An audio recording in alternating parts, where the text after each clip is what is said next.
Gracias por estar con nosotros.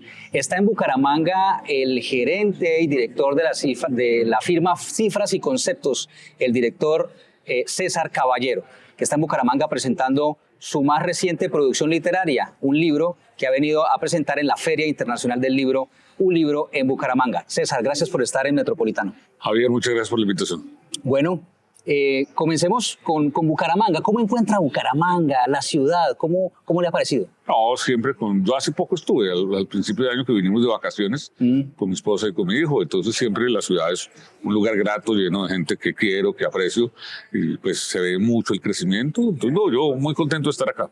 Desde el centro del país, ¿cómo se ve a la región? ¿Cómo se ve a Santander? Uno sí se nota una cosa que no es, me parece a mí que no es buena, y es esa no coordinación entre el presidente de la República y el gobernador y el alcalde. Yo creo que es responsabilidad de los tres, tanto el presidente de la República es presidente de todos los colombianos y el gobernador es gobernador de todos los colombianos y tiene que respetar al presidente y el alcalde también. Y ahí se nota que no hay como una buena coordinación y que hay que entender que hay diferencias políticas que son naturales, pero en la democracia pues tienen que aprender a trabajar juntos y yo creo que eso no está bien de ninguno de los tres. Lo siguiente es que sí se ve que los indicadores económicos hay empezar a repuntar el tema económico, tanto nacionalmente como aquí regionalmente, y hay un nerviosismo, eso se nota por la situación de Venezuela, porque a ustedes les impacta, digamos, a Colombia le impacta mucho, pero a ustedes les impacta directamente en lo económico. Sí, es un buen análisis de lo que pasa en nuestra región, esa visión que seguramente se tiene desde otras regiones, desde el centro del país, y lo que vivimos aquí hoy en día. Está usted en Bucaramanga porque vino a un libro, esta feria que es del corazón de nosotros, llevamos 2 décadas haciendo esta feria, la verdad es que es uno de los eventos culturales más importantes que tenemos, y viene a presentar su libro. Háblenos sobre el poder de las encuestas. Sí, lo primero, Javier, es que yo decidí hacer un doctorado cuando cumplí 48 años. Y me demoré 5 años y 10 meses haciendo un doctorado, no es de esos doctorados de 9 meses en que le dan 2 títulos de maestría, un paquete de chitos, no, esto es un doctorado serio en la Universidad Javeriana. Hice una reflexión y logré un acuerdo con Planeta para que el producto de ese doctorado, que es una tesis doctoral, se convierta en un producto de divulgación científica. Entonces lo que hay aquí es una reflexión profunda sobre el oficio, autocrítica sobre el oficio de encuestador. El libro se llama El poder de las encuestas y los invito a leerlo. Sí, pero hagamos un poquito de spoiler para que la gente se anime a buscarlo y a comprarlo. El poder de las encuestas, el título lo dice mucho, ¿no? ¿Cuál es el poder de las encuestas? Tiene varios. Primero lo que yo afirmo es las encuestas, voy a decir una cosa, yo hablo del poder de las encuestas, no del poder de los encuestadores, que es distinto. Las encuestas son un instrumento de poder. Yo utilizo la expresión dispositivo de poder. Entonces son como si fuera un martillo. Pueden ser utilizadas para buenas cosas o para malas cosas. Entonces como un martillo puede ser utilizado para reparar una pared, para construir un edificio o para cascarle a una persona. Entonces las encuestas tienen un lado, déjeme decirlo así, oscuro de la fuerza y un lado claro de la fuerza. Pero yo creo que en balance las encuestas contribuyen a la democracia. Y no podría haber encuestas en un sistema que no sea democrático. La plata sigue las encuestas, los medios siguen a las encuestas y los operadores políticos siguen a las encuestas. Entonces, cuando usted esté arrancando una campaña y las encuestas lo favorecen, se genera un círculo virtuoso en el cual le va a llegar más plata, más medios y más operadores. Si por el contrario usted no arranca bien en las encuestas, pues el círculo no se le vuelve virtuoso, sino negativo, y es como remando un poquito más difícil. Eso no quiere decir que las encuestas definen las campañas, no. Las campañas son para cambiar las encuestas. Y los políticos serios y profesionales entienden que no hay que pelear con las encuestas, hay que mirar los resultados y ver en qué está uno fallando, en qué están acertando los otros y tratar de mejorar. Pero las encuestas tienen fama de que son manipuladas. Ahí, ¿qué se le puede decir a la gente que no está tan familiarizada con el mercado? Yo creo que alguien puede intentar manipular una encuesta, pero una serie de datos es muy difícil. Ya. Desde la trampa se puede hacer una vez, pero varias veces eso es muy jodido. Eso todos nos damos cuenta. Y lo segundo es que afortunadamente en Colombia no hay una firma encuestadora, no hay 2, no hay 3, hay más de 100 firmas encuestadoras. Entonces en los procesos electorales lo que debe haber es más encuestas.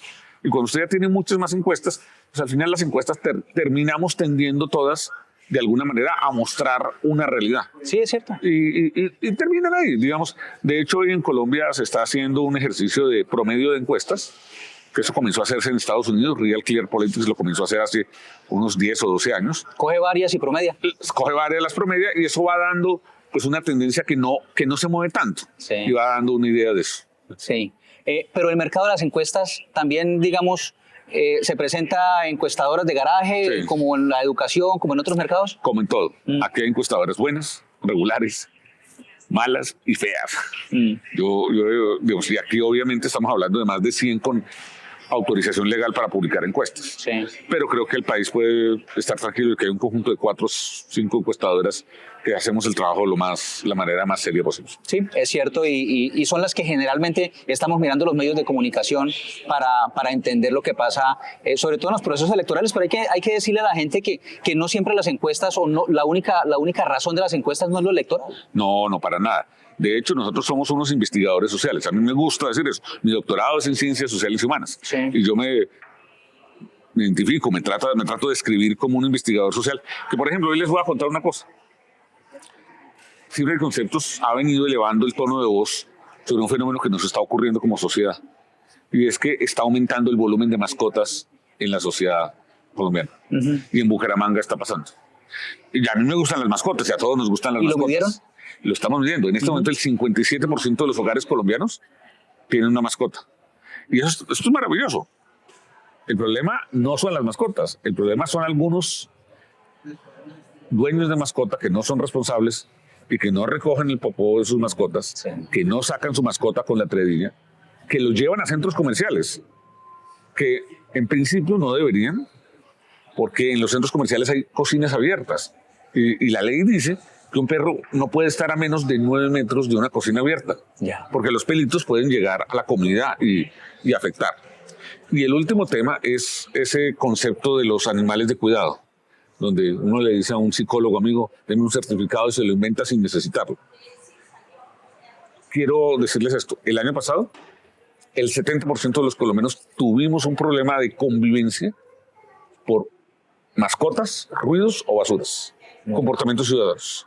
¿Las encuestas sirven para medir eso? Las encuestas sirven para medir eso y para decirle a los colombianos, y sobre todo a los dueños de mascotas, está bien, tengan su mascota, pero tengámosla responsablemente. Ese es uno de esos temas de investigación social que me gusta mencionar. Volvamos al libro. En el poder de las encuestas, ¿analiza un poco la situación del país o se dedica solamente a explicar cómo es el mercado de las encuestas? Hago una defensa de la democracia colombiana. Yo creo que nosotros los colombianos subvaloramos los elementos de la democracia que tenemos. No tenemos una democracia perfecta, es cierto.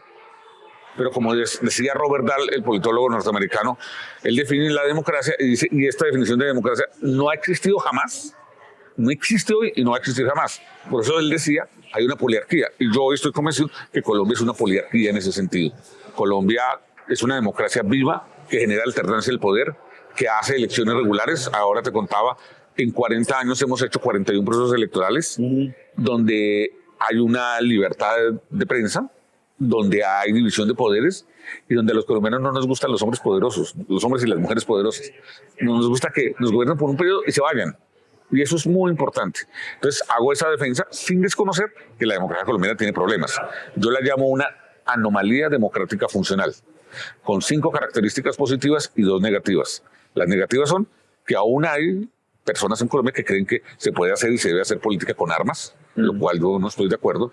Y el segundo tema es el tema de financiación y de los delitos electorales con recursos económicos. Bueno, César, hablemos un poco de la situación del país y además lo voy a meter un poquito en Estados Unidos porque estamos cerca de las elecciones de presidente allá. Pero hablemos de Colombia. En las encuestas, en esas mediciones, en esos estudios, digamos que pueden ustedes analizar un poco más profundamente si Colombia, de verdad, con la experiencia del presidente Petro, ¿Colombia giró a la izquierda o cuál es la percepción como estudioso de las estadísticas, si Colombia giró a la izquierda o qué es lo que está pasando hoy en Colombia? Nosotros tenemos 2 estudios continuos que nos dan respuesta a eso. Uno es Polimétrica, en donde nosotros decimos, mire, cuando el país elige al expresidente Iván Duque, el 40% de los colombianos se consideraba de derecha y solo el 11% se consideraba de izquierda. Cuando el país elige al presidente Gustavo Petro, el 30% se considera de derecha y solo el 14% se considera el 30% se considera de izquierda y solo el 14% de derecha. Se volteó. Y hoy en esa misma ya estamos otra vez en que la derecha está en 28% y la izquierda en 16%. El otro estudio que tenemos es el de jóvenes, que hacemos con El Tiempo y con la Universidad del Rosario y la Hans Seidel, y ahí mostramos cómo en el peor momento de la protesta social, solo el 7% de los jóvenes se autoidentificaban de derecha. Y ahí la izquierda es mucho más grande. Pero encontramos que ya el 36% de los jóvenes se consideran de derecha. Y por eso es que desde Cifra de Conceptos hemos dicho que en Colombia hoy hay una nueva juventud de derecha. Es un fenómeno social distinto. La gente asume que los jóvenes todos son de izquierda. No, yo creo que todos son contestatarios. Y como quien está en el poder hoy es un mandatario de izquierda, pues hay una nueva juventud de derecha, que es una cosa muy importante. Sí. Bueno, ¿y por qué se dan esos cambios en las mediciones? No, lo bonito de tener una serie de datos es que usted mira un fenómeno y va viendo cómo va evolucionando y va cambiando. Uno de los primeros elementos es que los jóvenes son contestatarios contra quien ejerce el poder. Como con el presidente Iván Duque era un gobierno de derecha, pues la gente se sentía en contra de eso. Ahora que está el presidente Gustavo Petro, y que yo creo que está empezando a perder parte de su apoyo, sigue manteniendo unas cosas importantes, pero está perdiendo. Entonces los jóvenes tienen eso. Y lo segundo es que, de todas maneras, las preocupaciones de la gente van cambiando. Una cosa muy curiosa, si usted se pone a pensar, durante cerca de 10 años, el tema del proceso de paz dividía las opiniones de los colombianos. Hoy ya no. Sí. Ya los colombianos dicen, ¿ya sabe qué? Ya, la hicieron, la firmaron, cúmplanles. Ya sobre eso no discutimos. Otro tema en el cual, por ejemplo, los jóvenes de derecha, que son distintos, no es la misma juventud del 2002. No es la juventud que eligió no es la derecha que eligió a Álvaro Uribe. Sí. Es una derecha distinta. Es una derecha que no tiene problema de sentarse a conversar y tener amigos de la comunidad LGTBI. Es una derecha que no tiene problema con la legalización de la marihuana. Es una derecha menos conservadora, que está en contra del porte de armas, pero sí mantiene unas posiciones, por ejemplo, en contra del aborto. Mantiene una protección sobre el tema de seguridad como prioritario, el orden, y además el tema de libre empresa. Entonces es una derecha muy distinta a la que el país tuvo en el 2002. Bueno, muy bien. ¿Y qué cree que va a pasar? No sé. Una de las cosas que afirmo en el libro es que las encuestas no sirven para predecir el futuro. Las encuestas sirven para mirar lo que está pasando, pero no para predecir el futuro. Sí. Y hoy yo creo que estamos muy lejos del proceso electoral. Todo está muy abierto. Yo hoy no creo que sea claro. Hay algunas tendencias, pero no, yo no me atrevería a hacer ningún ejercicio sobre eso. Y diría, mire, la confianza que tengo es que estoy seguro de que el presidente Gustavo Petro va a ejercer el poder hasta el 7 de agosto a la 1 de la tarde. Ni un minuto antes, ni un minuto después. Y que quien sea que sea electo por los colombianos, ojalá en un proceso de paz, tranquilo, sin corrupción, va a hacer una transición pacífica y constructiva del poder. Y eso me parece que es, digamos, yo le decía a alguna gente del gobierno, el mejor acuerdo nacional es arrancar diciendo eso. Sí. Sí, estoy de acuerdo en que nuestra democracia es bastante fuerte todavía, sí. y va a poder que se ocurran las cosas de esa manera. Antes de ir a Estados Unidos, pasemos por Venezuela. ¿Cómo ve la situación de lo que está pasando en Venezuela? Yo creo que en Venezuela se muestra también el poder, no en este caso de las encuestas, pero sí el poder de los datos. Lo que cambió dramáticamente hoy es que antes el régimen de Maduro era considerado por algunos como autócrata. Y algunos ya lo llamaban tirano, pero realmente no había un consenso para llamarlo un dictador. El tema de la narrativa de las actas, sí que es de los datos, pues el gobierno no las ha podido mostrar, no las pudo mostrar porque es claro que ahí hubo trampa. Sí. Y eso le quita el velo de autócrata y le pone el vestido de dictador. Eso de alguna manera creo que es un logro de la oposición, que llegó unida, que fue a las urnas, y que ha tenido una estrategia alrededor de guardar las actas, mostrarlas, tenerlas, y yo creo que eso va acorralando cada vez más al régimen de Maduro. Yo creo que ese no es un régimen que pueda, ojalá, digamos, creo que hay que buscar una transición y que esa transición sea pacífica, pero creo que cada vez más el presidente de Maduro está con mayores dificultades. Sí, está más contra las cuerdas. Por lo menos el vestido de se le quitó. Es un dictador. Sí. que no respeta las reglas del juego democrático. Muy bien. Y en Estados Unidos estamos a un par de meses de las elecciones, que obviamente el mundo está mirando hacia los Estados Unidos con dos candidatos, el expresidente Trump y Kamala Harris. ¿Cómo ve la situación en Estados Unidos? ¿Qué cree que pueda pasar? Pues yo creo que es una campaña muy divertida, muy distinta. Está cambiando mucho.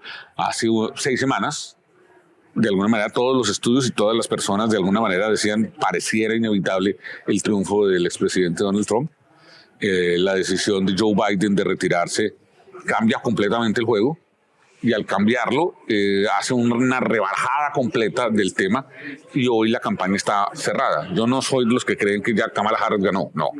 Está cerrada, está empatada. Sí. Pero sí es claro, en Estados Unidos no hay voto directo, la gente no es voto popular. Sino la gente elige unos electores para que luego vayan y voten. Sí. Y eso hace que, a pesar de que en Estados Unidos votan todos los estados, hay unos que siempre van a estar republicanos y otros que van a estar siempre demócratas. Por ejemplo, California y Nueva York, ya sabemos que va a ganar Kamala. Entonces, esos delegados van a ir con ella. Pero hay 2 tipos de estados que se llaman los swing states o los estados fluctuantes. Unos que están en lo que los analistas llaman el muro azul, the blue wall, que es en el norte, pues Pensilvania, Michigan y Ohio, que son 3 estados que antes eran muy demócratas, pero que se han vuelto fluctuantes y que son decisivos hoy. Y luego está una cosa que se llama el Sun Belt, el cinturón del sol, donde hasta hace 6 semanas la gente ponía Arizona, Nevada y Georgia. Pero hoy ya entró Carolina del Norte, ya entró Texas, está probablemente entrando a eso. Entonces, lo que está pasando es que en estrategia política, hasta hace 6 semanas, Donald Trump estaba a la ofensiva, cómodo, tranquilo, y los demócratas estaban a la defensiva. Hoy lo que pasa es que la carrera se cerró. Kamala Harris está ganando por unos puntos, pero es prácticamente empate. Pero lo que sí ha hecho es que ha abierto más rutas en las cuales ella puede llegar a obtener 270 colegios electorales. Es lo que ella necesita, o él, para ser presidente. Sí. Cuando estaba Joe Biden, la única ruta pasaba por el Blue Wall y ganar Pensilvania. Sí. Si los demócratas perdían Pensilvania, ya no había nada que hacer. Hoy, incluso perdiendo Pensilvania, tienen otras opciones. Y por eso cuando uno mira dónde están gastando el dinero, es muy sorpresivo que hoy la campaña de Donald Trump esté gastando dinero en Carolina del Norte, en Georgia, y empezó a gastar en Texas. Y los demócratas también. Entonces, hoy la campaña republicana está a la defensiva. Está muy divertida la campaña, es muy chévere, y creo que sí estamos viendo una revolución política en Estados Unidos. Y teniendo en cuenta que el sistema es diferente, ¿las encuestas en Estados Unidos funcionan igual que en Colombia? Igual, sí, igual, pero con varias cosas. Primero que hay más. Obvio, porque sí. Allá hay, en este momento hay entre 5 y 6 encuestas diarias. Sí. Y además tienen que encuestarse no solo el total nacional, en donde ahí Kamala Harris tiene una cómoda ventaja, pero esa no es la que cuenta, sino en los estados. Entonces en este momento están haciendo encuestas en los estados para ver lo que está pasando. Por eso es que nosotros sabemos, por ejemplo, que en el momento en que estaba el presidente Biden, la última medición contra Donald Trump le sacaba varios puntos en los swing states. Hoy el único en que saca una ventaja importante es en Georgia, aunque Kamala Harris la recortó. En todos los demás ya Kamala Harris le está empatando o le está ganando. Lo cual es, pues obviamente tiene al expresidente preocupado. Ellos tienen una narrativa de que probablemente hay una luna de miel de los medios con Kamala Harris y que esa luna de miel va a pasar y que él va a volver a remontar. Pero lo que es claro es que las encuestas muestran que Kamala Harris está rearmando la coalición de Obama. La coalición de Obama en su orden es afrocolombianos, jóvenes, mujeres y hombres blancos. Sí. Y luego latinos. Y latinos.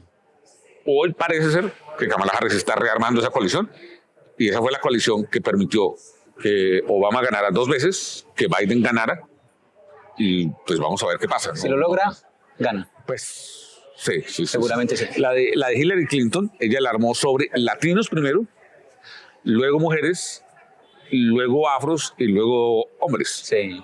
El orden fue distinto. Sí.